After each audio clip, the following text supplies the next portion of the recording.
At ang nagwagi ng parangal para sa pinakamahusay na disenyo ngayong taon, walang iba kundi si Isabel Salazar Enriquez, ang nag-iisang utak at tagapagligtas ng sining ng paghahabi sa ating probinsya. Ang masiglang boses ng MC ay umalingaw-ngaw sa buong plaza ng Albay, kasabay ng malakas na palakpakan ng mga tao.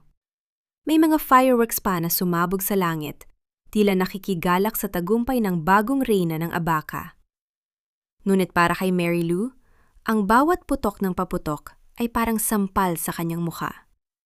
Ang bawat palakpakan ay parang libu-libong karayom na tumutusok sa kanyang puso. Nakatayo si Mary Lou sa gilid ng entablado, sa dilim, kung saan hindi siya nakikita ng mga kamera.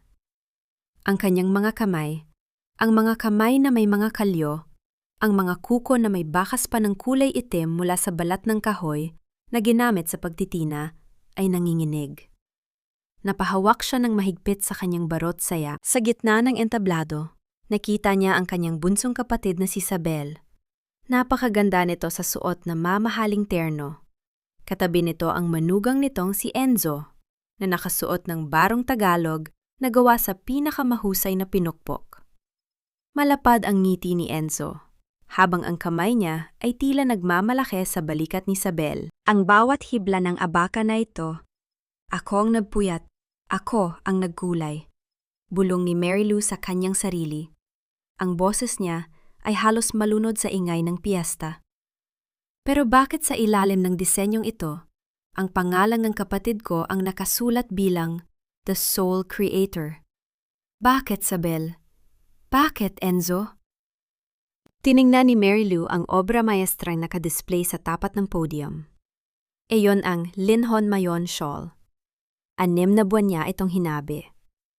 Araw at gabi siyang nakayuko sa habihan, tinitiis ang sakit ng likod at ang pangangati ng balat mula sa hibla ng Abaca, para lang makuha ang tamang daloy ng mga pattern na itinuro sa kanya ng kanilang ina bago ito pumanaw.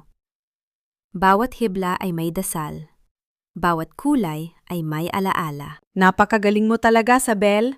Sigaw ng isang opisyal ng bayan habang iniabot ang trupeo. Dahil sa inyo ni Enzo, ang tatak na Sisters of Albay ay nakilala hanggang Manila. Ngumiti si Isabel, pero nakita ni Mary Lou ang saglit na pag-iwas ng tingin nito. May takot sa mga mata ng kanyang kapatid, pero mas matimbang ang kinang ng trupeong hawak nito. Nang magsimulang mag-speech si Isabel, halos hindi na makahinga si Mary Lou sa tinde ng pighate. Maraming salamat po, simula ni Isabel. Ang boses ay nanginghinig ng kaunti. Ang disenyong ito ay bunga ng aking pangarap na iangat ang sining ng ating pamilya. Bilang may-ari ng Sisters of Albay, sisiguraduhin ko na ang bawat hibla ay dumaan sa aking mga kamay at paningin. Walang hiya! Bulong ni Mary Lou. Ang luha ay nagsimula ng pumatak sa kanyang pisingi. Hinubog niya si Isabel mula pagkabata. Pinag-aral niya ito, pinakain, at itinuring na parang sariling anak. Ibinigay niya ang lahat ng sikreto ng paghahabi para hindi mamatay ang tradisyon ng pamilya. Pero ngayon, para siyang isang basahan na itinapon sa gilid matapos gamitin. Hindi na nakapagpigil si Mary Lou. Habang bumababa ang dalawa sa entablado, hinarang niya ang mga ito sa likod ng malaking kurtina. Isabel, tawag niya. Napatigil si Isabel. Namutla ito at hindi makatingin ng diretso sa kapatid. Si Enzo naman ay humakbang pasulong. Ang mukha nito ay tila isang padera ng yelo. "Oh, Nanay Marilu, nandyan ka pala," sabi ni Enzo. Ang boses ay puno ng pagmamaang-maangan. "Salamat sa pagpunta. Alam kong proud ka sa kapatid mo." Proud? Halos lumapas ang puso ni Marilu sa galit. "Isabel, paano mo nagawa ito? Yung shawl na yon, alam mong ako ang naghabi niyon. Ang pattern na yon ang huling disenyong ibinigay ni Inay bago siya nawala. Bakit sinabi mong ikaw ang soul creator?" "Nay, Marilu, relax ka lang," sabat ni Enzo. Ang tono niya ay parang nakikipag-usap sa isang bata. "Business ito. Ang Sisters of Albay ay brand na nakarehistro sa pangalan ni Isabel. At ako ang manager. Sa mata ng batas at ng publiko, Si Isabel ang muka ng kumpanyang ito. Ikaw naman, ikaw ang Chief Weaver. Mahalaga ang trabaho mo, pero hindi na kailangang ilagay ang pangalan mo sa bawat meetya. Chief Weaver? Natawa si Marilou, isang tawang puno ng pait. Ako ang nagtayo ng kooperatibang ito bago ka pa dumating sa pamilyang ito, Enzo. Isabel, magsalita ka naman. Hinayaan mo lang siyang burahin ang pangalan ko? Ate, please. Mahinang sabi ni Isabel, hindi pa rin tumitingin. Kailangan nating gawin ito para sa export. Sabi ni Enzo, kailangan ng isang malinaw na visionary para sa brand. Para makuha natin ang contract sa Japan. Para sa ating lahat din ito, ate. Para sa ating lahat? O para sa bulsa ni Enzo? Tanong ni Marilou. Lumapit siya sa display case at hinawakan ng shawl. Pero sa isang iglap, napatigil siya. Kumunot ang kanyang no. Inilapit niya ang kanyang ilong sa tela at hinaplos ang bawat hibla ng maigi. Ano ito? Tanong ni Marilou. Ang boses niya ay naging seryoso. Bakit ganito ang amoy? At bakit ganito ang tekstura ng kulay na pula? Napansin ni Marilou ang isang bagay na hindi mapapansin ng ordinaryong tao. Ang hibla ay tila masyadong madulas, at ang amoy, hindi ito amoy ng balat ng puno o ng natural na tina. May amoy ito ng chemical. May amoy ito ng murang artificial dye mula sa palengke. Anong ginawa niyo sa timpla ng tina? Tanong ni Marilou, diretsong nakatingin kay Enzo. Pinaghala niyo ba ang tunay na abaka sa nilon? At gumamit ba kayo ng chemical dyes? Bahaging nagulat si Enzo, pero mabilis din siyang nakabawi. Hinila niya ang shawl palayo kay Marilou. Masyado kang praneng, Marilou.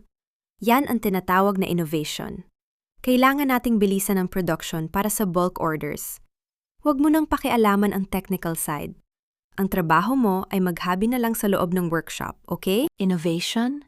Enzo, sisirain niyo ang reputasyon ng pamilya natin. Ang Japanese partners, hindi sila basta-basta. Malalaman nila kung peke ang gamit natin, sigaw ni Marilou. Dito na nagbago ang mukha ni Enzo. Nawala ang huwad ng iti at napalitan ng isang nakakatakot na titig. Lumapit siya kay Marilou. Sapat na para maramdaman ng matanda ang kanyang hininga. Makinig ka sa akin, Marilou. Ang Sisters of Albay ay hindi mo na pag-aari. Wala kang pinirmahang kahit anong dokumento na nagpapatunay na kasosyo ka. Sa madaling salita, isa ka na lang empleyado rito. Kaya kung ayaw mong mawala ng trabaho at mapalaya sa workshop na yan, manahimik ka. Huwag mong ipahiya si Isabel at huwag mong pakialaman ang pamamalakad ko. Naiwang nakatulala si Marilou habang naglalakad palayo ang dalawa. Nakita niya ang likod ng kanyang kapatid na sumusunod lang kay Enzo. Parang isang aninong walang sariling boses. Tumingin si Marilou sa kanyang mga palad.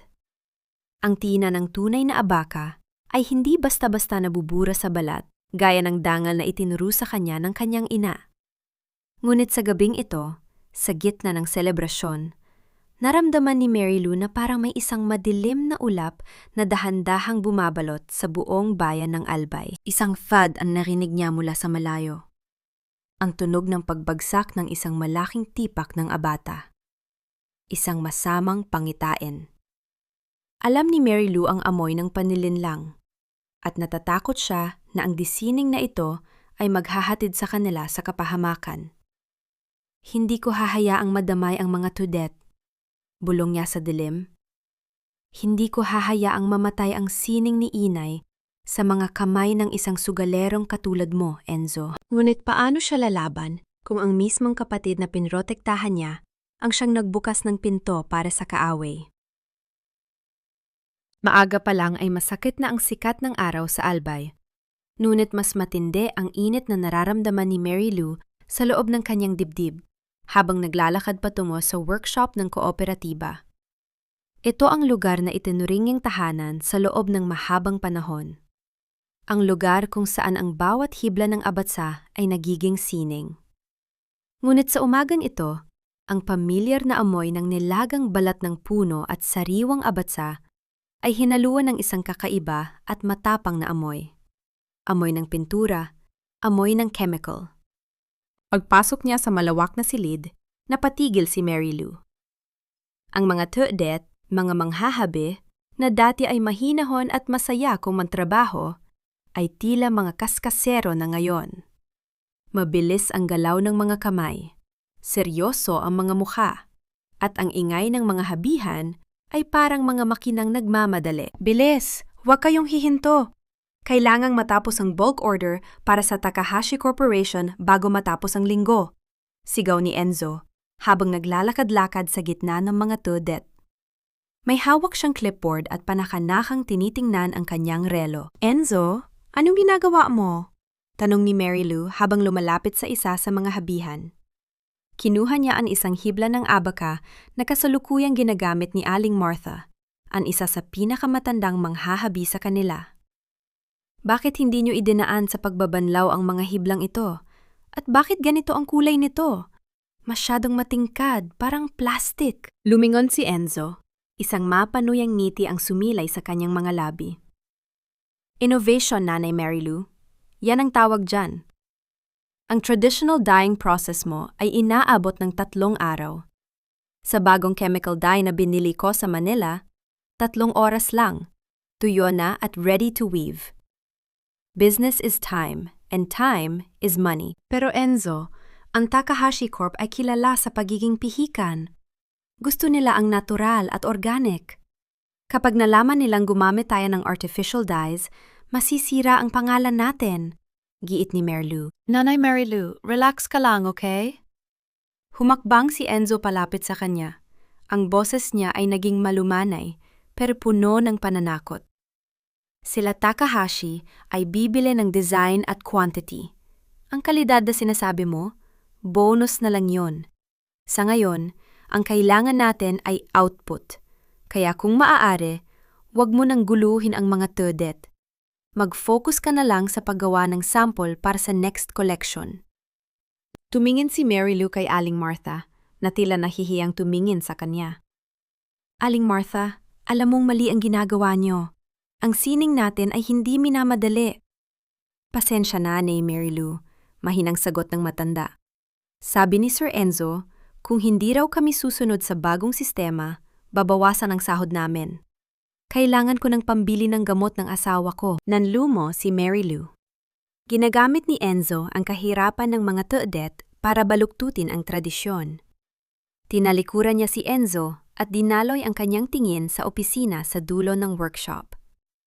Nakita niya roon si Isabel, nakaupo sa harap ng computer, tila lunod sa mga papeles. Pumasok si Mary Lou sa opisina nang hindi kumatok. Sabel! Napaigtad si Isabel.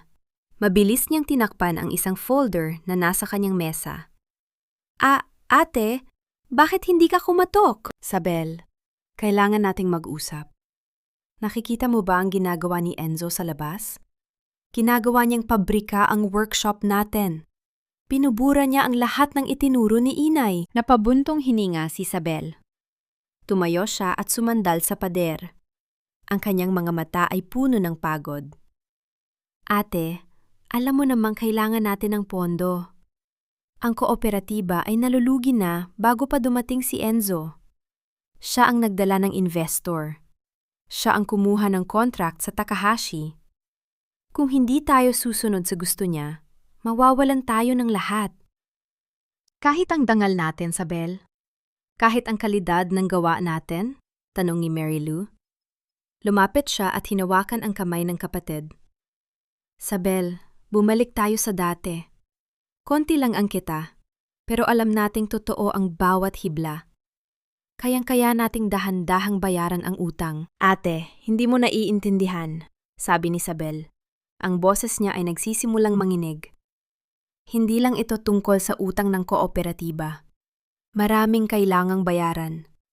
Ang operasyon ni JR, ang pag-aaral ng mga bata, hindi sapat ang dangal para pambayad sa ospital.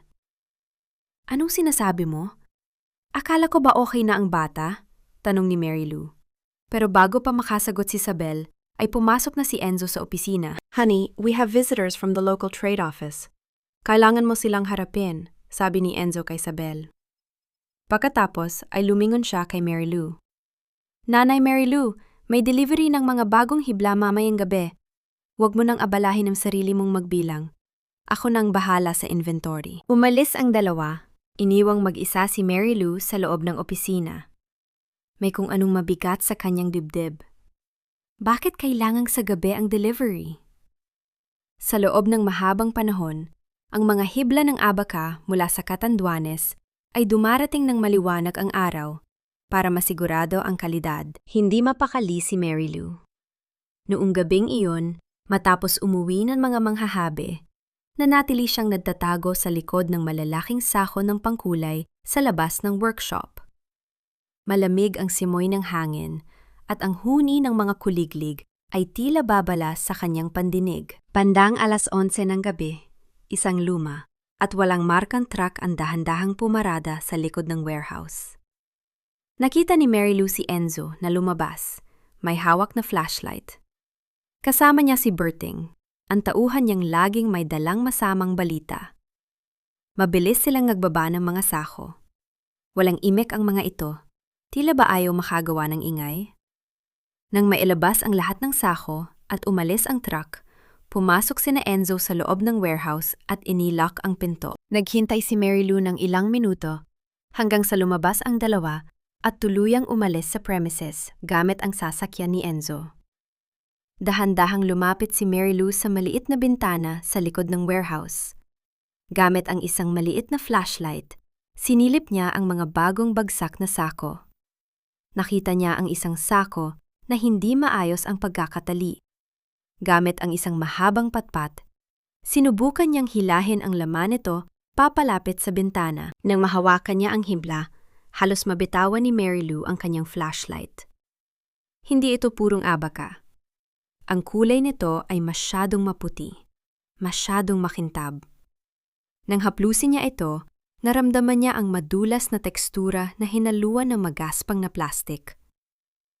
Nilon, bulong ni Mary Lou.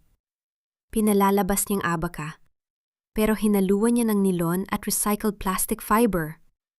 Ngunit ang mas nakakapanghina ay ang nakita niyang nakasulat sa gilid ng sako. Reject materials. Industrial use only. Gagamitin ni Enzo ang mga reject na materyales para sa order ng Takahashi Corporation. Isang panlilin lang na hindi lamang wawasak sa pangalan ng kanilang pamilya, kundi magdadala sa kanila sa panganib ng batas. Isang kaluskos ang narinig ni Mary Lou sa likuran niya. Isang anino ang dahan-dahang papalapit. Sabi ko na nga ba, hindi ka basta-basta susunod, Nanay Mary Lou? Lumingon si Mary Lou at nakita niya si Berting, may hawak na yantok at isang mapanganib na ngiti. Anong gagawin mo, Nanay? Isusumbong mo kami? O gusto mo pang makita ang pagsikat ng araw bukas? Huwag kang lumapit, Berting. Matigas ang boses ni Mary Lou habang iwinawasiwas niya ang kanyang maliit na flashlight. Bagaman nanginginig ang kanyang tuhod, hindi niya hinayaang makita ng tauhan ni Enzo ang kanyang takot. Alam ko ang ginagawa niyo rito. Ang paghahalo ng nilon sa Abaca ay isang krimen. Panloloko ito sa gobyerno at sa mga buyer natin. Humaklak si Berting. Ang tunog ay parang pagkiskis ng dalawang tuyong kawayan. Krimen? Nay Mary Lou, sa mundong ito, ang tanging krimen ay ang maging mahirap. At itong ginagawa ni Sir Enzo? Ito ang magliligtas sa inyo sa utang. Hindi kailangan ng albay ang peranggaling sa pandaraya, sigaw ni Mary Lou. Tama na yan, Berting. Mula sa dilim ng warehouse, lumabas si Enzo.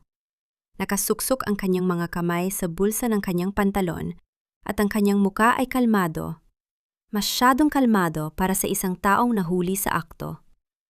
Lumapit siya kay Mary Lou at tiningnan ang sako ng nilon na nasa paanan nito. Nakita mo na pala ang aming secret ingredient, sabi ni Enzo. Sabay sipa sa sako. Alam mo, Mary Lou, hinahangaan ko ang dedikasyon mo sa sining. Pero ang sining ay hindi nakakapagpakain ng 100 pamilya. Itong nilon na ito? Ito ang nagpapababa ng cost natin para kumita tayo ng malaki sa Takahashi Corporation. Business is business. At kapag nalaman nila, kapag nagsagawa sila ng quality test, tanong ni Mary Lou, ang boses niya ay puno ng pait. Hindi nila malalaman, ngumisi si Enzo. Dahil gagamitin natin ang mga die codes ng nanay mo. Ang timpla ng tina na itinuro mo kay Isabel. Kapag nabalutan na ng kulay ang mga hiblang ito, kahit ang pinakamagaling na eksperto sa Japan, hindi malalaman ang pinagkaiba ng abaka sa nilon. Magmumuha itong premium quality. Hindi mo pwedeng gamitin ang tina ni Inay sa basurang ito. Halos mawalan ng bait si Mary Lou. Ang mga kulay na iyon ay sagrado. Binuo iyon mula sa mga natural na sangkap ng kalikasan, hindi para itago ang isang kasinungalingan. Huli na ang lahat, Mary Lou. Malamig na sabi ni Enzo. Nakaprogram na ang mga habihan. At bukas na bukas din, sisimulan na ang pag-impake ng unang batch. Kaya kung ako sa'yo, uuwi na ako at matutulog ng mahimbing. Dahil kapag gumawa ka ng eksena, hindi lang ako ang babagsak. Babagsak ang kooperatiba, mawawala ng trabaho ang mga Todet, at ang kapatid mong si Isabel, siya ang unang makukulong dahil siya ang nakapirma sa lahat ng dokumento. Tinalikuran siya ni Enzo at sininyasan si Berting na paalisin na si Mary Lou. Naglakad si Mary Lou, pauwi na tila isang aninong nawawala sa dilim. Ang bawat hakbang niya ay mabigat. Hindi siya pwedeng tumahimik. Pero paano niya isusuplong ang kasamaan kung ang sarili niyang kapatid ang magsisilbing kalasag ng kalaban? Kinabukasan, pumasok si Mary Lou sa workshop na mas maaga sa lahat.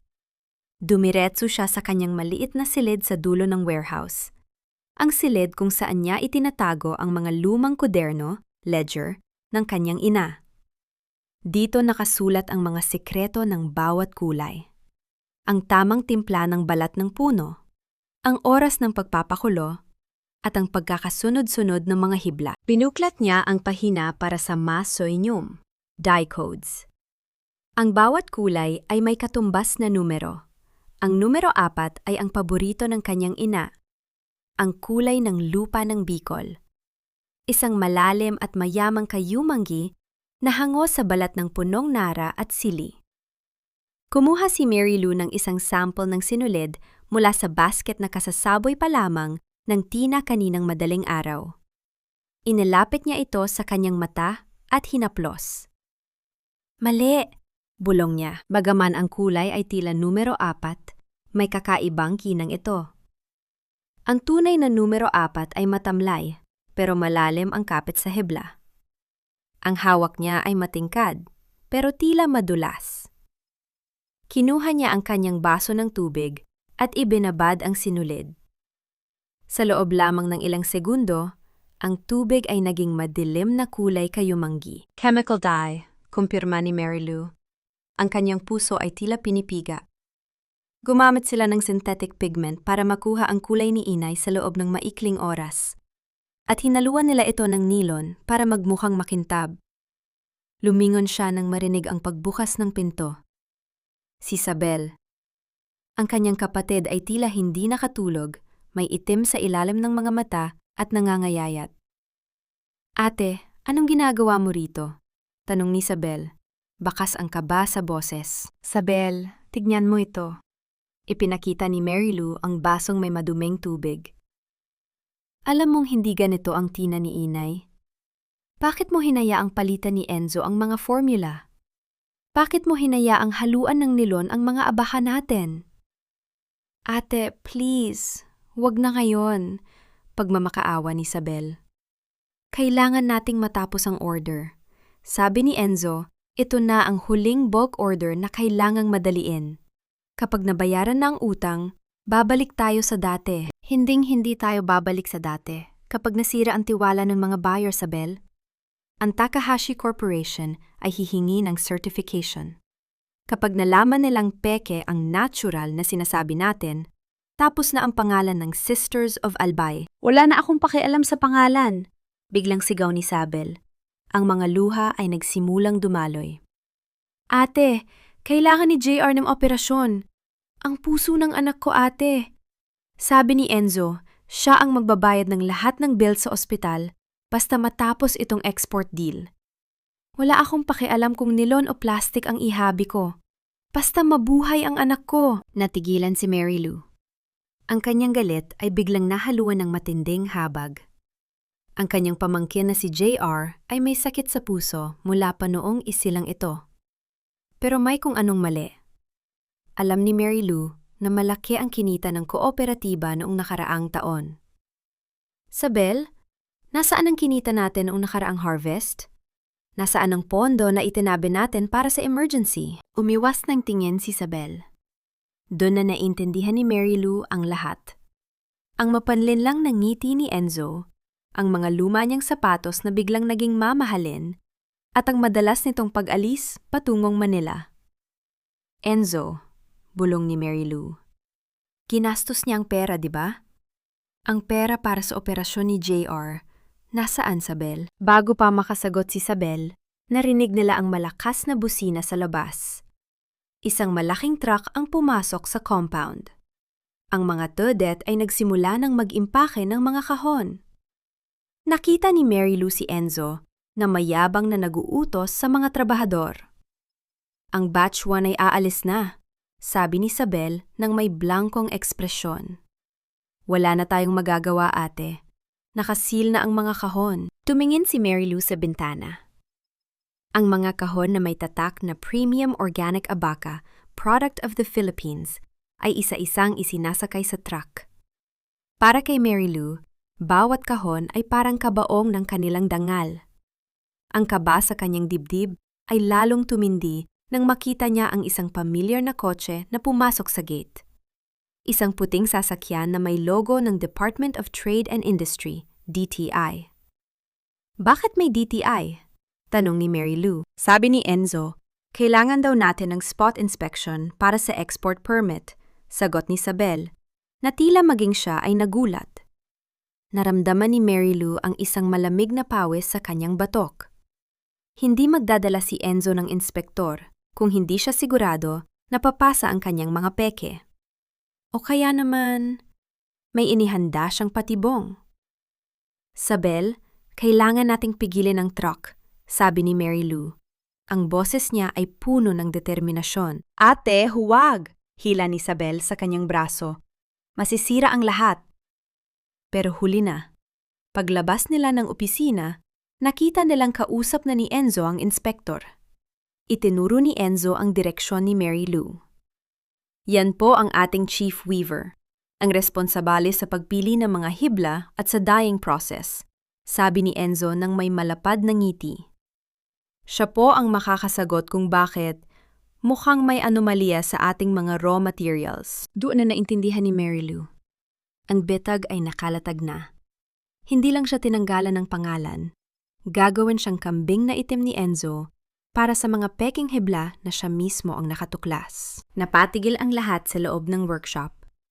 Ang tanging naririnig na lamang ay ang mahinang ugong ng electric fan at ang malakas na kabog ng dibdib ni Mary Lou. Nakatitig ang inspektor ng DTI sa kanya. Hawak ang isang hibla ng abata na tila kumikinang sa ilalim ng sikat ng araw. Isang kinang na alam ni Mary Lou na hindi galing sa kalikasan. Siya po? Tanong ng inspektor, sabay turo kay Mary Lou. Siya ang in charge sa quality control ng mga raw materials? Opo, sir. Mabilis na sagot ni Enzo. Ang boses niya ay puno ng peking pag-aalala. Si Nanay Mary Lou ang aming pinakamagaling na manghahabi. Siya ang may hawak ng mga DA codes at siya rin ang nag-aapruba ng mga sako ng abaka bago ito isalang sa habihan. Kaya nga po nagulat ako nang mapansin kong parang iba ang tekstura ng mga huling batch. Enzo, anong kasinungalingan nito? Sigaw ni Mary Lou. Humakbang siya pasulong, pilit na binabawi ang kanyang danggal. Sir, ako ang nakatuklas na hinaluan ni Enzo ng nilon ang mga abaka. Sinubukan ko siyang pigilan kagabi pero... Nay Mary Lou, please. Huwag na nating palalain ang sitwasyon. Putol ni Enzo. Sabay tingin kay Sabel na tila nagbibigay ng hudyat. Sabel, ipakita mo ang logbook. Nanginginig ang mga kamay ni Sabel habang iniabot ang isang asul na folder sa inspektor. Nang silipin ni Mary Lou ang pahina, halos himatayin siya. Naroon ang kanyang pirma, isang perpektong panggagaya sa kanyang sulat kamay, na nagpapatunay na tinanggap niya ang mga reject materials bilang A-grade fiber. "Hindi ko pinirmahan yan!" sigaw ni Mary Lou. Lumingon siya sa kanyang kapatid. "Sabel, sabihin mo ang totoo. Alam mong peke ang pirma na yan?" Yumuko si Sabel. Ang kanyang mga balikat ay nanginginig sa pag-iyak. "Ate, pasensya na. Sabi mo kasi kailangan nating makatipid para sa export."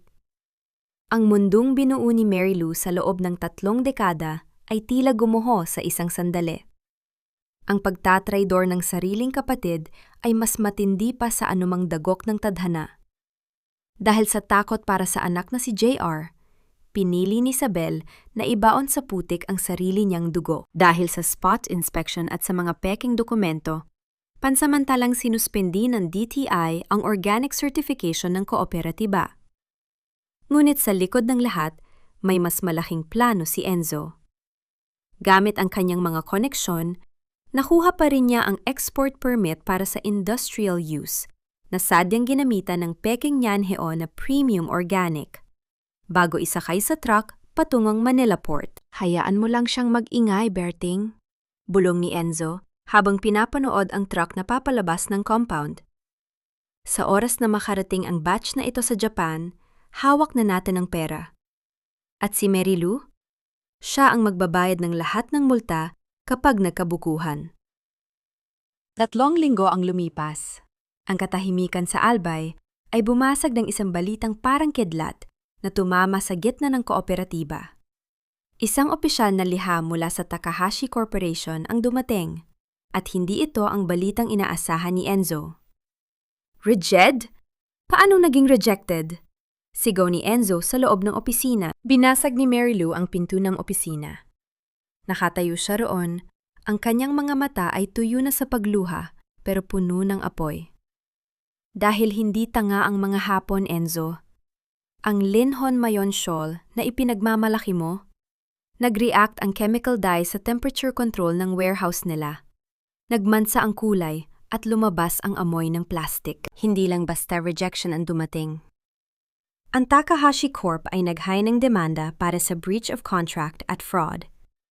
Dahil sa paggamit ng nilon sa produktong idineklarang 100% abaka, kailangang magbayad ng kooperatiba ng penalty na aabot sa 5 milyong piso. 5 milyon? Halos mawalan ng malay si Isabel. "Enzo, nasaan ang advance payment na ibinigay nila? Diba sabi mo itinabi mo para sa penalty protection?" Umiwas ng tingin si Enzo. Ang kanyang mayabang na postura ay biglang naglaho. "Enzo, nasaan ang pera?" Ulit ni Mary Lou habang dahan-dahang lumalapit. "Nasaan ang pera para sa operasyon ni JR? Nasaan ang pondo ng mga debt?" "Wala na," mahinang sagot ni Enzo. "Natalo. Sa casino sa Manila. Akala ko mababawi ko.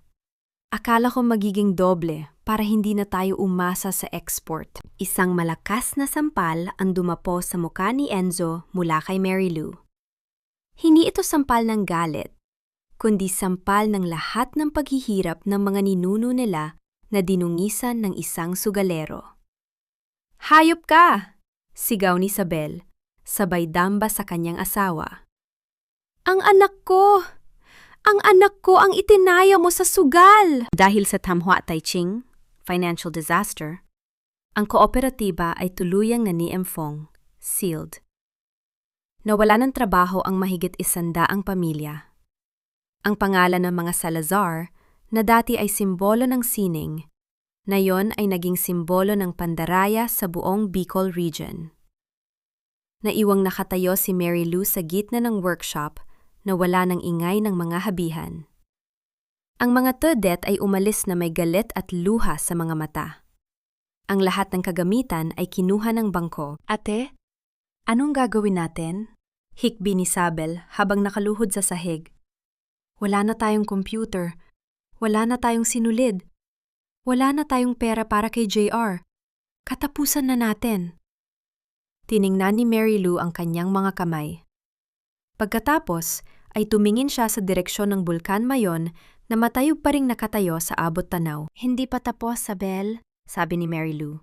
Ang boses niya ay mababa pero puno ng kapangyarihan. Nakuha nila ang pera, ang kagamitan at ang pangalan natin. Pero may isang bagay silang hindi kayang nakawin. Lumakad si Mary Lou patungo sa isang sulok ng warehouse na hindi napansin ng mga nanamsam. Hinukay niya ang lupa sa ilalim ng isang lumang habihan at inilabas ang isang kahon na nakabalot sa plastik. Ang maasa niyo ni Inay, bulong ni Mary Lou. Ang katotohanan ay nakatago sa kulay, Sabel, at yon ang gagamitin ko para bawiin ang lahat.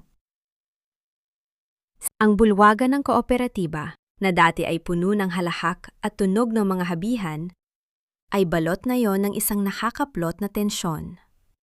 Ramdam ni Mary Lou ang init ng mga mata ng halos 100 tudet, mga manghahabe, na nakatingin sa kanya. Hindi ito ang tingin ng paggalang na nakasanayan niya sa loob ng 30 taon. Ito ay tingin ng pot, panunumbat, at kawalan ng pag-asa. Nasaan ang sahod namin? Paano na ang pamilya namin ngayong sarado na ang workshop? Sigaw ng isang lalaking tudet mula sa likuran. Mary Lou, akala namin ikaw ang protector namin. Bakit mo kami ipinahamak sa mga hapon? Dagdag pa ni Aling Martha. Ang boses nito ay nanginginig sa galit. Nakatayo si Mary Lou sa gilid. Ang kanyang mga kamay ay nakakuyom sa ilalim ng kanyang shawl. Gusto niyang sumigaw. Gusto niyang sabihin ang totoo. Pero bago pa siya makapagsalita, ay tumayo na si Enzo sa harap ng podium. Suot nito ang isang mukhang pagod na muka. Tila isang leader na pasan ang daigdig. Pero alam ni Mary Lou na bawat galaw nito ay kalkulado. Mga kasama, huminahon kayo. Simula ni Enzo. Ang boses niya ay malungkot pero matatatag.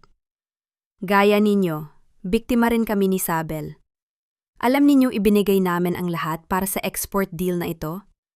Pero hindi namin akalain na sa loob mismo ng ating pamilya, may ahas na magluluto ng sarili nating kapahamakan. Lumingon si Enzo kay Mary Lou. Ang kanyang titig ay tila isang hato ng kamatayan. May mga ebidensya kami, patuloy ni Enzo, habang itinataas ang asul na logbook na may peking pirma ni Mary Lou. Dito nakasulat na si Nanay Mary Lou ang mismong umorder ng nylon fibers. Siya ang nag-aproba sa warehouse. At ayon sa aming investigasyon, ibinenta niya ang mga dekalidad nating abaka sa labas at pinalitan ito ng basurang nylon para ibulsa ang diferensya ng pera. Kasinungalingan! Sigaw ni Mary Lou. Humakbang siya sa gitna. Enzo, alam ng Diyos na ikaw ang nagpasok ng nylon na yan. Ikaw ang nagsugan ng pondo ng kooperatiba. Sir, mga kasama, huwag kayong maniwala sa kanya. Magsalita ka, Sabel. Baling ni Mary Lou sa kanyang kapatid na nakaupo sa tabi ni Enzo. Sabel, ikaw ang nakakaalam ng totoo. Sabihin mo sa kanila kung sino ang nagnakaw ng pera para sa operasyon ni JR. Sabihin mo. Napako ang tingin ng lahat kay Sabel. Ang kapatid ni Mary Lou ay namumutla. Ang mga labi ay nanginginig. Tumingin si Sabel kay Enzo, na palihim na humawak ng mahigpit sa kanyang braso sa ilalim ng mesa. Isang babala na hindi nakita ng iba. Ate, mahinang simula ni Sabel, bago tumulo ang kanyang mga luha. Bakit mo ginawa yon? Bakit mo kami ipinahamak? Parang tumigil ang pagtibok ng puso ni Mary Lou. Ang mga salitang iyon ay mas masakit pa sa anumang sampal. Ang batang inalagaan niya, ang kapatid na itinuring niyang sariling anak, ay tuluyan ng binitawan ang kanyang kamay para iligtas ang sarili sa ilalim ng takot kay Enzo. Ayan! Narinig niya na mula sa mismong may-ari, sigaw ni Enzo. Dahil sa greed ni Mary Lou, na blacklist ang Sisters of Albay. Ang Takahashi Corp ay nagdedemanda na. Dahil sa kanya, wala tayong pambayad sa inyo. Dito na nagwala ang mga tao. Isang bote ng tubig ang ibinato sa direksyon ni Mary Lou. Tumama ito sa kanyang balikat. Magnanakaw! Traidor! Ipa-blacklist din yan sa barangay. Huwag hayaang makatapak sa workshop kahit kailan. Lumapit si Berting at ang dalawa pang tauhan ni Enzo. Nay, Mary Lou, kailangan niyo na umalis. Baka hindi na kami makapagpigil sa mga tao.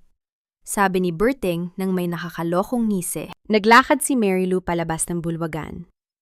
Ang bawat hakbang niya ay parang paglakad sa ibabaw ng mga bubog. Dinuraan siya ng isa sa mga dating tudet na tinulungan niya noong nakaraang Pasko. Ang kahihiyan na nararamdaman niya ay tila isang malapot na putik na bumabalot sa kanyang pagkatao. Sa mata ng buong komunidad ng Albay, ang kagalang-galang ng Nye-Nyan ay isa na ngayong kriminal. Nang makarating siya sa gate, lumingon si Mary Lou. Nakita niya si Enzo na nakatayo sa balkonahe, nakatingin sa kanya ng may tagumpay. Sa tabi nito, si Isabel ay nakatakip ang muka, humihikbi. Ang akala niyo ay tapos na ako, bulong ni Mary Lou sa hangin. Pinatay niyo ang dangal ko, pero hindi niyo kayang patayin ang kulay ng katotohanan. Umuwi si Mary Lou sa kanyang lumang bahay, ang tanging ari-ari ang hindi nakapangalan sa kooperatiba. Pagpasok niya, nakita niya ang kanyang mga kagamitan sa debt, ang simpleng habihan ni inay. Humawak siya sa mga kahoy nito, at doon lamang siya bumigay.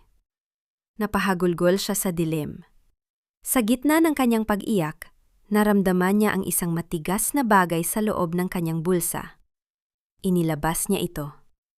Ang maliit na bote ng tina na hango sa numero 4, ang linhon ng lupa. Naalala niya ang sinabi ng kanyang ina. Mary Lou, ang abaka ay parang pamilya. Pwede itong mapunit, pwede itong mabuhol-buhol. Pero ang tunay na tina, hinding-hindi kumukupas kahit anong bagyo ang dumaan. Pinahid ni Mary Lou ang kanyang mga luha. Ang panlulumo ay napalitan ng isang malamig at matalim na plano. Kung ang batas ng tao ay nabulag ni Enzo, ang batas ng kalikasan ang gagamitin niya para ilantad ang lahat. Kinuha niya ang Masonium die codes at nagsimulang magbasa.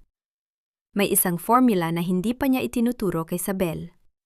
Isang sikretong timpla na ginagamit lamang para matukoy kung ang isang hibla ay purong abaka o hinaluan ng dumi. Maghanda ka, Enzo, sabi ni Mary Lou. Ang kanyang boses ay tila isang sumpa. Dahil sa susunod na magkita tayo, ang bawat hiblang ninakaw mo ang siyang gagapos sa'yo patungong kulungan. Ang katahimikan sa loob ng maliit na bahay ni Mary Lou ay mas nakabibingi kaysa sa pinakamalakas na hiyaw ng mga tao sa workshop. Dito, sa gitna ng mga pader na gawa sa kawayan at nipa, tanging ang tunog ng ampias ng ulan sa bubong ang naririnig. Ang kanyang lumang habihan, ang tiral ni inay, ay nakatayo sa sulok na parang isang pipeng saksi sa kanyang pag-iisa. Naupo si Mary Lou sa sahig. Ang kanyang likod ay nakasandal sa malamig na kahoy ng habihan. Pinagmasdan niya ang kanyang mga palad sa ilalim ng aandap-andap na liwanag ng gasera.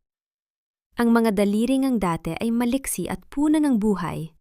Ngayon ay tila naninigas sa tinde ng pagod at pighati.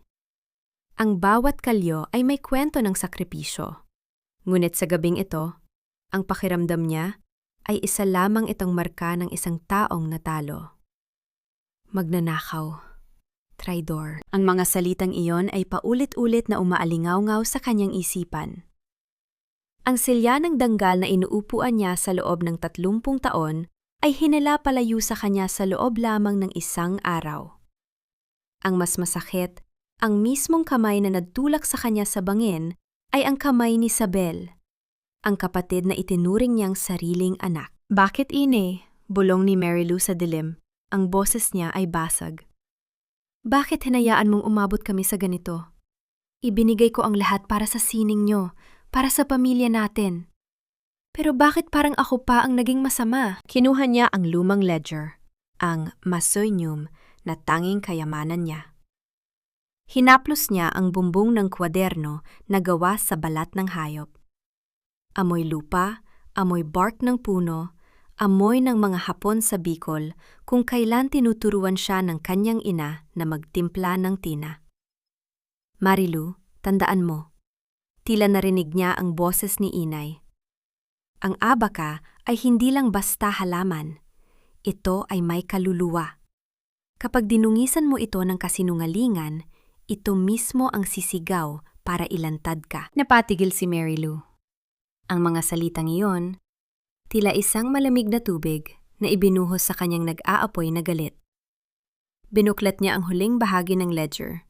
Ang bahaging hindi niya kailanman itinuro kay Isabel dahil sabi ni inay, ituro lang ito kapag ang sining ay nasa panganib na.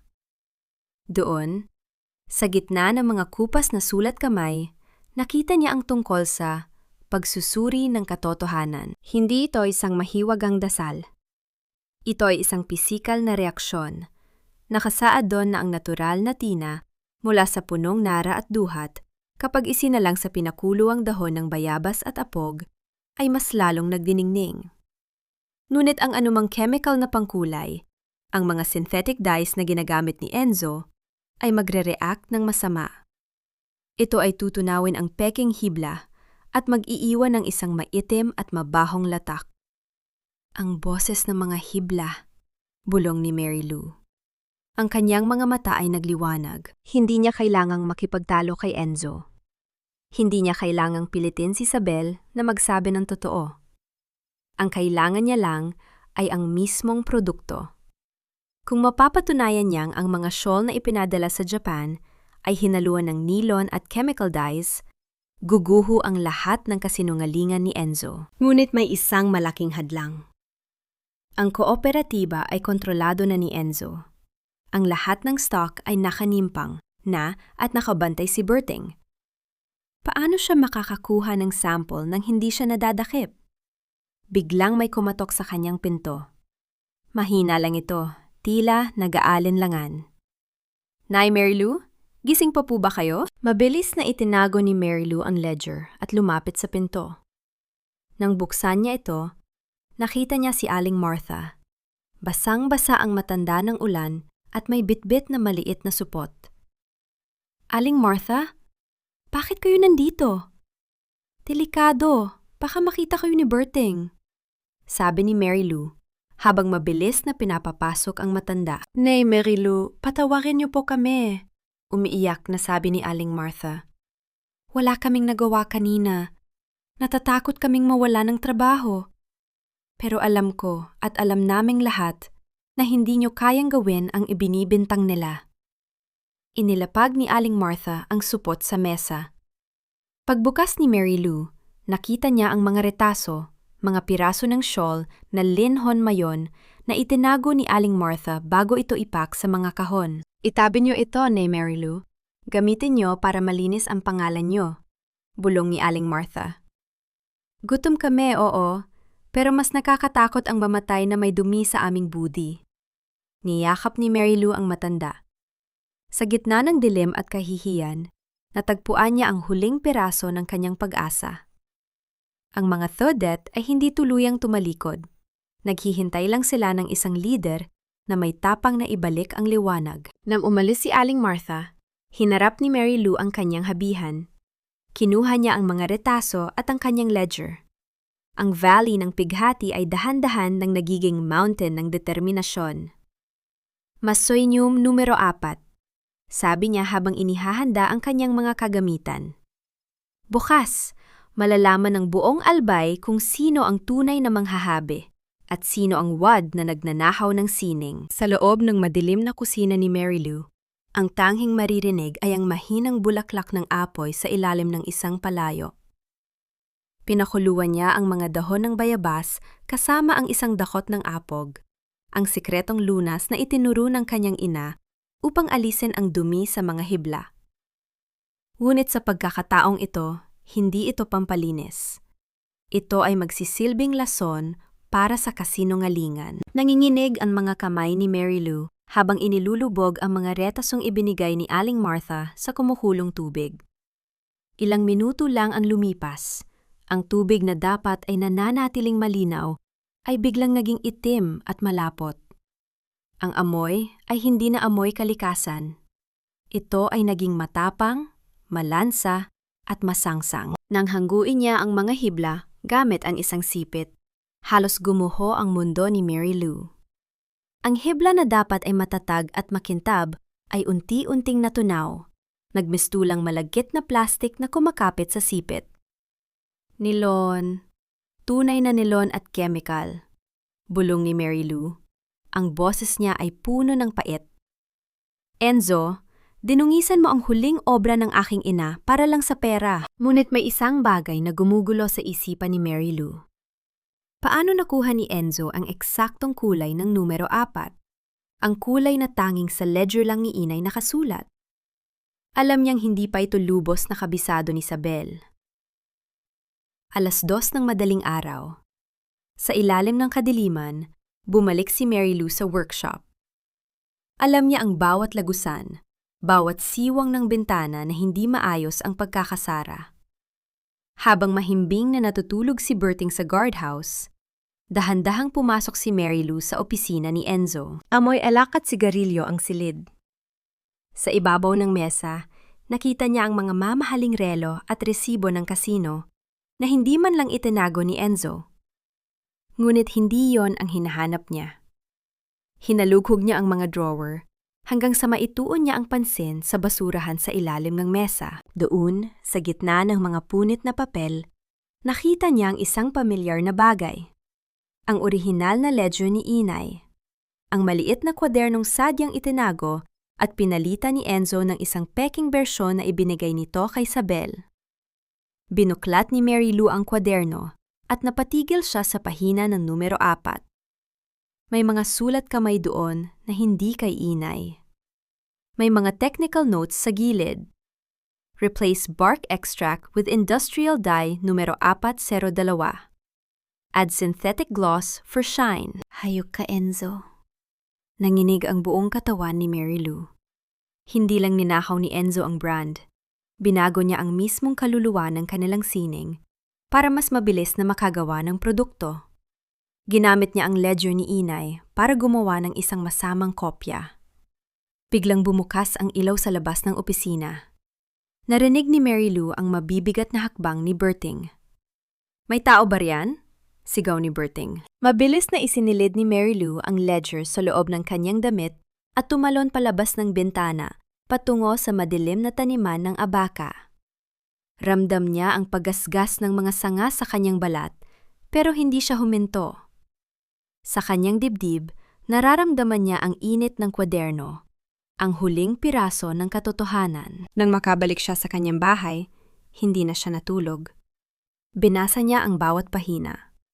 Doon niya natuklasan ang pinakaimportanteng ebidensya.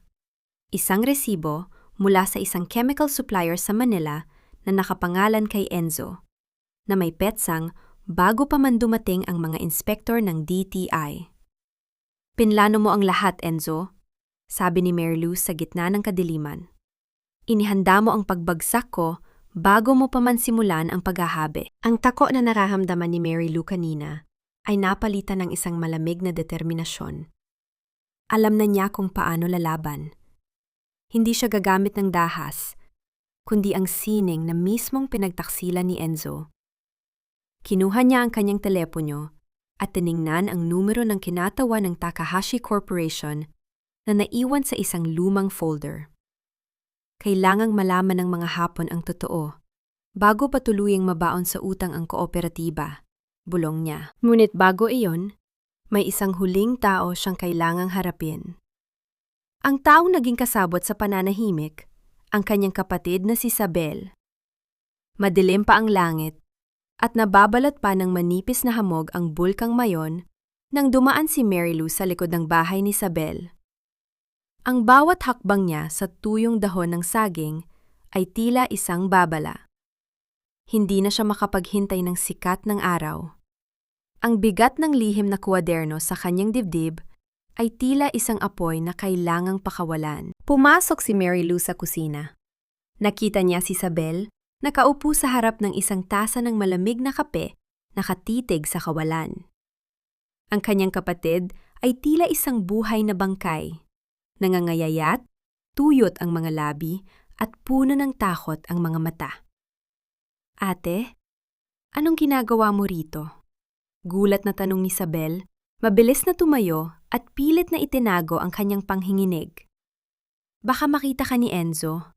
Baka kung anong gawin niya sa'yo. Huwag mo na akong alalahanin, Isabel. Mas alalahanin mo ang sarili mo. Sabi ni Mary Lou habang inilalapag ang orihinal na ledger sa mesa. Nakuha ko ito sa opisina ni Enzo kagabi. Itinapon niya ito sa basurahan, Isabel. Ang sining ni Inay, itinuring niyang basura matapos niyang kopyahin at bastusin ang mga formula. Napatingin si Isabel sa kuwaderno. Ang kanyang mga kamay ay dahan-dahang lumapit dito, parang natatakot na mapaso. Inutusan niya ako, ate. Sabi niya, kung hindi ako susunod, mabubulok ka sa kulungan dahil sa mga pekeng pirma. Sabi niya, ito lang ang paraan para mabuhay si JR. Isabel, makinig ka sa akin! Hinawakan ni Mary Lou ang magkabilang balikat ng kapatid, pilit itong pinapaharap sa katotohanan. Binenta mo ang danggal natin para sa operasyon ni JR? Pero Isabel, nasaan ang pera? Nasaan ang pondo na dapat ay para sa hospital bills ng anak mo? Umiwas ng tingin si Isabel, muling pumatak ang kanyang mga luha. Nasa account daw ni Enzo. Itinatabi niya para sa bought payment sa Manila Hospital. Wala na ang pera, Isabel! Sigaw ni Mary Lou. Ang boses niya ay puno ng pait at galit. Nakita ko ang mga resibo ng kasino sa basura niya. 5 milyong piso, Isabel. Ang advance payment mula sa mga hapon naging usok na sa Songbay Casino sa Manila. Pinagpalit niya ang buhay ni JR sa sugal. Parang tumigil ang mundo ni Isabel. Nanlaki ang kanyang mga mata. Ang kanyang hininga ay naging mabilis at mababaw. Hindi totoo yan. Sabi niya, pamilya kami. Pamilya? Isabel, tignan mo ang sarili mo. Itinaas ni Mary Lou ang kamay ni Isabel na puno ng sugat mula sa paghahabi ng nilon. Ginamit ka niya. Ginamit niya ang takot mo bilang ina para maging kasabwat ka sa krimen niya. At habang nagpapakapagod ka rito, siya ay nagsasaya sa pera na dapat ay para sa operasyon ng pamangkin ko. Biglang nawalan ng lakas si Isabel. Napaluhod siya sa sahig ng kusina. Ang kanyang mga hikbi ay naging malakas na hagulgol. Ang lahat ng guilt, ang lahat ng takot na kinimkim niya sa loob ng ilang buwan ay bumuhos ng sabay-sabay. Patawarin mo ako, ate! Patawarin mo ako! Sigaw ni Isabel habang nakakapit sa binti ni Mary Lou. Ang sama-sama kong kapatid, sinira ko ang pangalan mo para sa isang lalaking walang hiyang niloko lang pala ako. Niyakap ni Mary Lou ang kanyang kapatid. Sa kabila ng lahat ng sakit, nanaig ang dugong na nanalaitay sa kanila. Isabel, tumahan ka.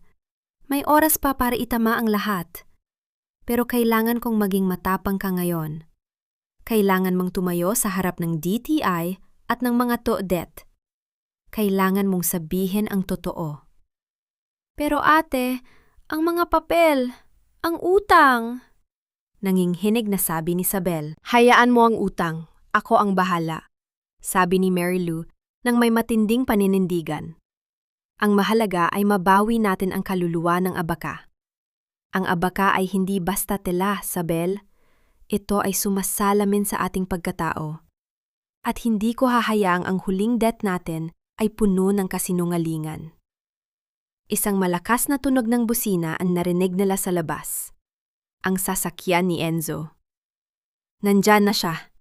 Bulong ni Isabel, muling namutla sa takot. Tiningnan ni Mary Lou ang kanyang kapatid, pagkatapos ay ang ledger sa mesa. Ang kanyang mga mata ay tila naging bakal. Huwag kang matakot, Isabel. Itago mo itong ledger. Huwag mo siyang hahayaang malaman na nasa atin ito. Sa linggo, sa araw ng fiesta ng barangay, doon tayo tatapos. Anong gagawin mo, ate?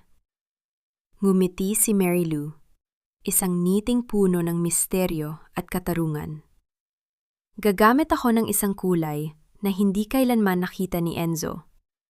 isang kulay na magbubunyag sa dilim ng kanyang budhi. Mabilis na lumabas si Mary Lou sa likod ng bahay bago pa man makapasok si Enzo sa pinto. Naiwan si Isabel na nakatayo sa gitna ng kusina, yakap-yakap ang ledger ni Inay. Sa unang pagkakataon, ang takot sa kanyang mukha ay napalitan ng isang dahan-dahang sumisiklab na galit. Ang gabi bago ang fiesta ng barangay ay hindi naging tahimik para kay Mary Lou. Habang ang buong albay ay abala sa pagbibitay ng mga makukulay na banderitas at paghanda ng mga pagkain, si Mary Lou ay nasa loob ng kanyang madilim na kusina. Tila isang alchemist na naghahanda ng isang banal na gayuma. Sa harap niya ay isang malaking palayok na puno ng tubig. Isang tumpok ng mga dahon ng bayabas, sariwang apog, at isang espesyal na balat ng puno na tanging siya lang ang nakakaalam kung saan kukunin. Ito ang vuhi na gagamitin niya, hindi para pumatay, kundi para buhayin ang katotohanan. Nay, Mary Lou, nandito na po kami. Nalingat si Mary Lou nang pumasok sa kanyang kusina si Aling Martha kasama ang 5 pang matatandang teodet. Sila ang mga manghahabi na nanatiling tapat sa sining sa kabila ng pananakot ni Enzo. Sa kanilang mga mukha ay mababakas ang kaba, ngunit higit na nanghingibabaw ang determinasyon. Salamat sa pagpunta nyo, mahinang sabi ni Mary Lou. Handa na ba ang lahat para bukas? Opo, Nay Marilu, sagot ni Aling Martha. Nakausap na namin ang kinatawan ng DTI. Noong una ay ayaw nilang makinig, pero nang ipakita namin ang mga retasong tinunaw nyo, pumayag silang pumunta sa plaza bukas para sa isang public demonstration. Mabuti, tumango si Mary Lou. Lumingon siya kay Isabel na nakatayo sa isang sulok, yakap-yakap ang ledger ni Inay. Isabel, ang mga shawl na linhon mayon na nakatago sa warehouse, kailangang mailabas mo ang 3 piraso bukas. Iyon ang magsisilbing ebidensya natin. Gagawin ko, ate, matatag na sabi ni Isabel. Kahit anong mangyari, hindi ko nahahayaang takutin ako ni Enzo. Para kay JR, para sa inyo, at para sa danggal ng pamilya natin. Habang nagpaplano ang mga kababaihan sa ilalim ng aandap-andap na ilaw, sa kabilang bahagi ng bayan, sa marangyang bahay ng mga Salazar, si Enzo ay nagdiriwang. Hawak niya ang isang baso ng mamahaling alak, nakatanaw sa malayo habang nag-iisip ng kanyang susunod na hakbang. Siguraduhin mong maayos ang setup sa plaza bukas, Berting, utos ni Enzo. Gagamitin natin ang fiesta para i-relaunch ang Sisters of Albay. Mag-iimbita tayo ng mga bagong investors. Sasabihin natin na ang accident sa Japan ay gawa-gawa lang ng isang disgruntled employee. At ituturo natin si Mary Lou. Paano kung gumawa ng eksena ang matandang yan, sir? Tanong ni Berting habang nililinis ang kanyang yantok. Humaklak si Enzo. Hayaan mo siya. Sino ba ang maniniwala sa isang tinderang kwek-kwek na blacklisted na sa buong probinsya? Bukas ang huling pako sa kabaong ni Mary Lou Salazar. Mawawala na siya ng mukhang ihaharap sa mga tao. Hindi alam ni Enzo na sa mismong sandaling iyon, si Mary Lou ay dahan-dahang inilulubog ang kanyang mga palad sa mainit na tubig na may tina. Ang kanyang mga kamay ay muling nagkukulay lupa, ang kulay ng katapatan. Ang bawat hibla ay may tinig, Enzo. Bulong ni Mary Lou habang pinagmamasta ng usok mula sa palayo. At bukas, sisiguraduhin kong ang buong albay ang makakarinig sa pagsigaw ng mga hiblang nilapastangan mo. Kinuha ni Mary Lou ang isang piraso ng telang abaka na may masoynium numero 4, ang tunay na kulay. Ipinatong niya ito sa ibabaw ng ledger. Ito ang kanyang pangako sa kanyang ina, na ang sining na binuo sa loob ng 100 taon ay hindi basta-basta mapapatay ng isang sugalerong nagpapanggap na negosyante. Ang Moy Modo ay nakahanda na. Ang golden moment ng katarungan ay isang hakbang na lang ang layo. Sa gitna ng plaza, itinayo na ang entablado. Bukas, sa harap ng rebulto ng patron at sa ilalim ng matayog na bulkang mayon, magaganap ang huling death ng katotohanan. Inay, gabayan niyo po ako! Dasal ni Mary Lou bago niya patayin ang apoy sa kanyang kalan. Ang Noy Nook Laoy ay handa na para sa bukas na paghuhukom. Ang plaza ng Albay ay punong-puno ng tao. Ang amoy ng inihaw na litson, ang ingay ng banda, at ang makukulay na banderitas na sumasayaw sa hangin ay nagbibigay ng buhay sa fiesta. Ngunit sa gitna ng entablado, may isang mas madilim na palabas na nagaganap. Nakatayo si Enzo sa gitna, may hawak na gintong mikropono. Sa likuran niya ay ang malaking tarpulin ng Sisters of Albay. Katabi niya si Isabel, na bagaman nakasuot ng magandang terno, ay tila isang aninong walang buhay. Sa araw na ito, hindi lang natin ipinagdiriwang ang ating patron, sigaw ni Enzo. Ang boses niya ay puno ng kayabangan. Ipinagdiriwang din natin ang tagumpay ng sining ng Albay sa buong mundo. At bagaman may mga taong sumubok na sumira sa ating pangalan, isang taong dati nating iginagalang pero nilamon ng inggit, hindi tayo nagpatalo. Lumingon si Enzo sa direksyon ni Mary Lou na nakatayo sa paanan ng entablado. Security! Bakit nandyan pa ang tinderang kwek-kwek na yan? Paalisin yan!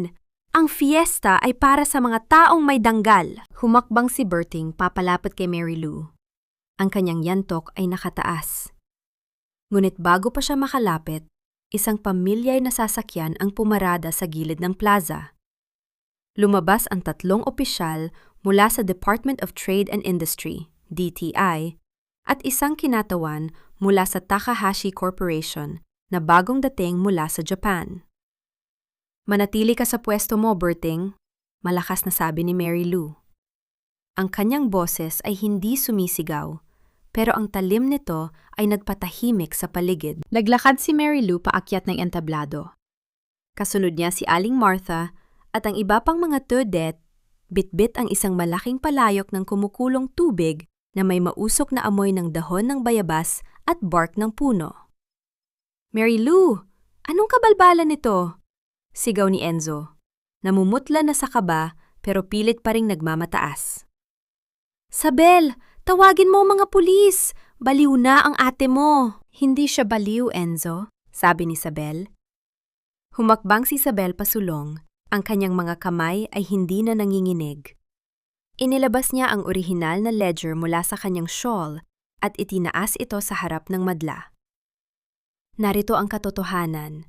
Narito ang mga masoinyum na ninakaw at binaboy ni Enzo para sa kanyang pansariling interes. Sabel, ano bang pinagsasabi mo? Pigil ni Enzo, sabay hila sa braso ni Sabel. Gusto mo bang mabulok sa kulungan? Isipin mo si JR. Mas mabuti pang mabulok sa kulungan na may malinis na budhi kaysa mabuhay sa pera mong galing sa kasinungalingan. Sigaw ni Sabel, sabay tulak kay Enzo. Ate, gawin mo na. Ibinaba ng mga tudet ang malaking palayok sa gitna ng entablado.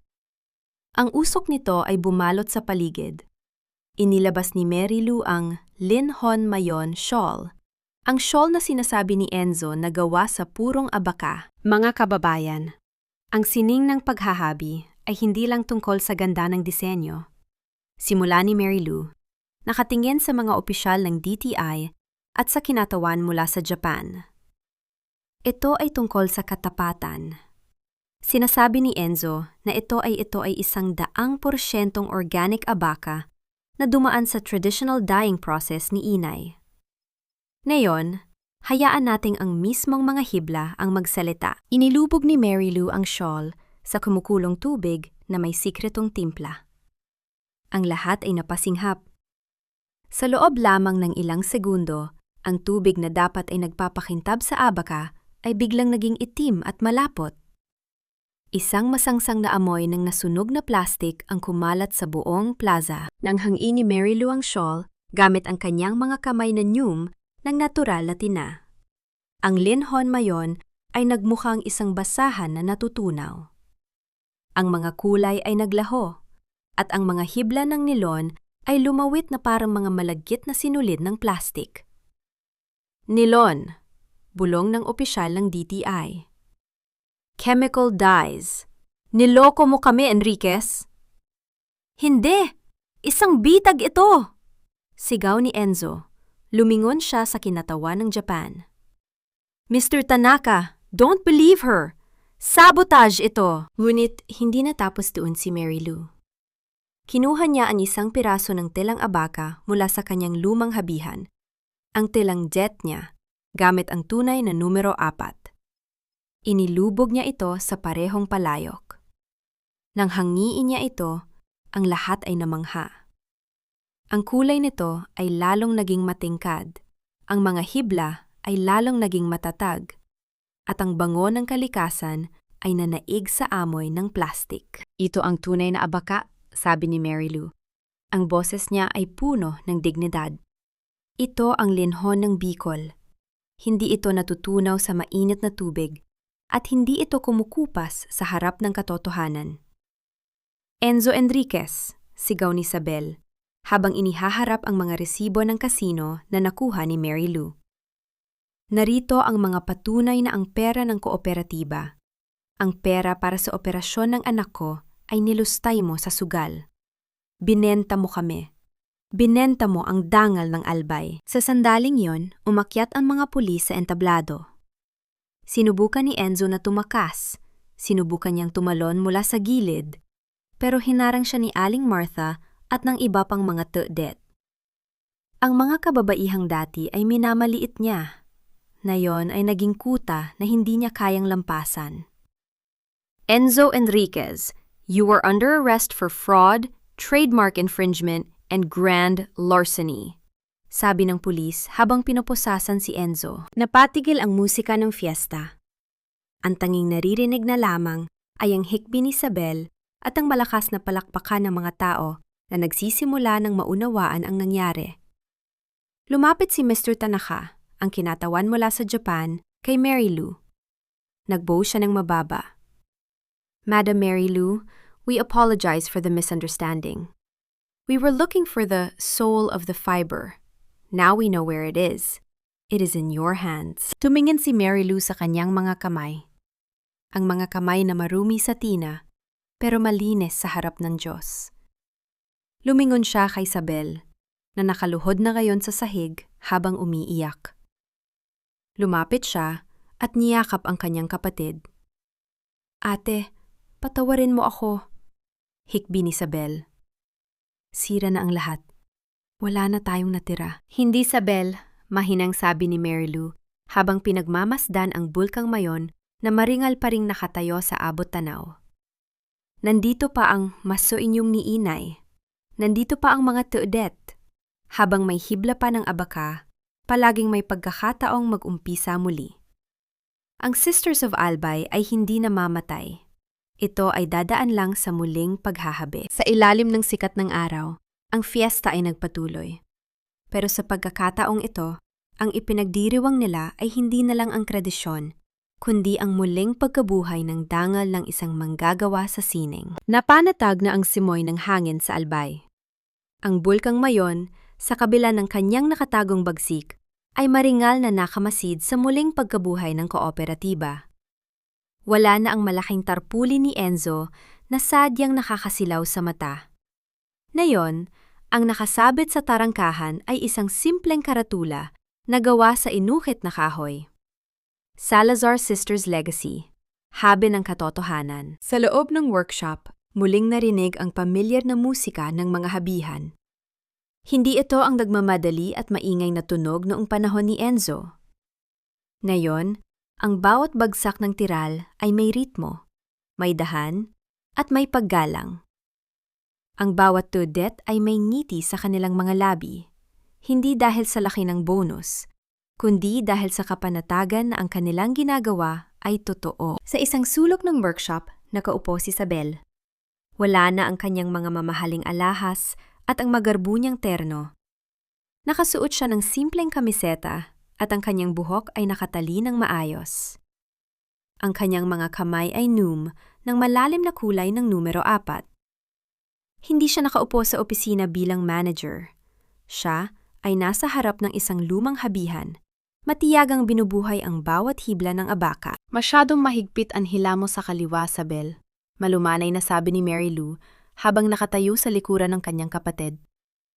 Ang abaka ay parang pag-ibig. Kapag masyado mong sinakal, napuputol.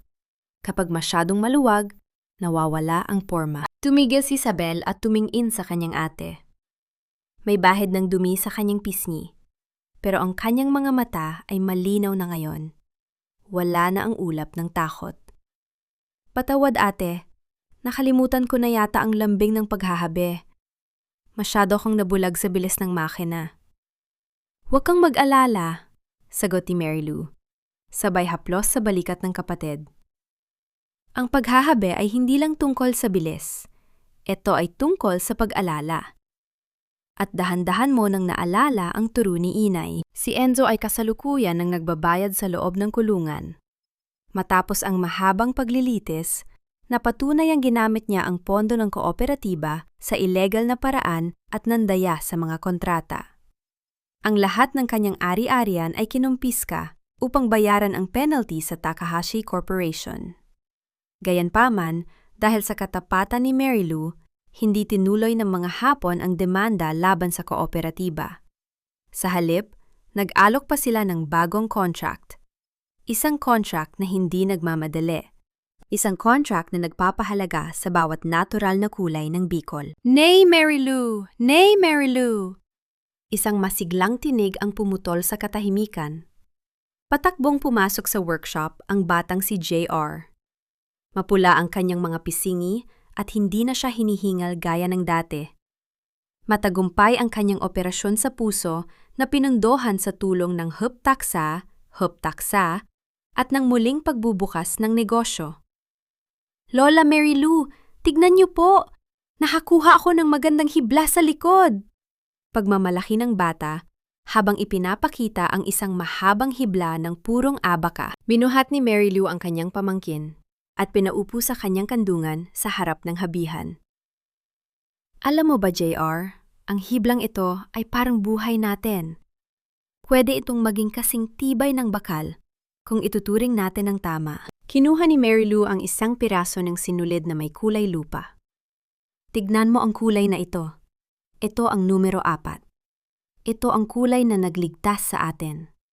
Itinuro ito ng iyong buyot para laging ipaalala sa amin na kahit anong pangarap ang abutin natin, kailangang ang mga paa natin ay laging nakatapak sa katotohanan. Tumingin si Mary Lou kay Isabel na ngayon ay tahimik na nakikinig.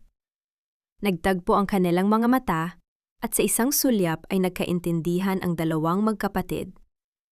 Ang sugat ng kahapon ay naging pilat na lamang na magpapaalala sa kanila na mas matibay ang pamilyang dumaan sa pagsubok. Ang bawat debt natin ngayon ay para sa iyo, JR, sabi ni Isabel habang hinahawakan ang kamay ng anak. Para kapag lumaki ka, ang pangalang Salazar ay hindi lang pangalan ng sining, kundi pangalan ng danggal. Habang papalubog ang araw sa likod ng bulkang Mayon, nagtitipon-tipon ang lahat ng mga todet sa labas ng workshop. May munting salusalo, may kantahan, at may pasasalamat.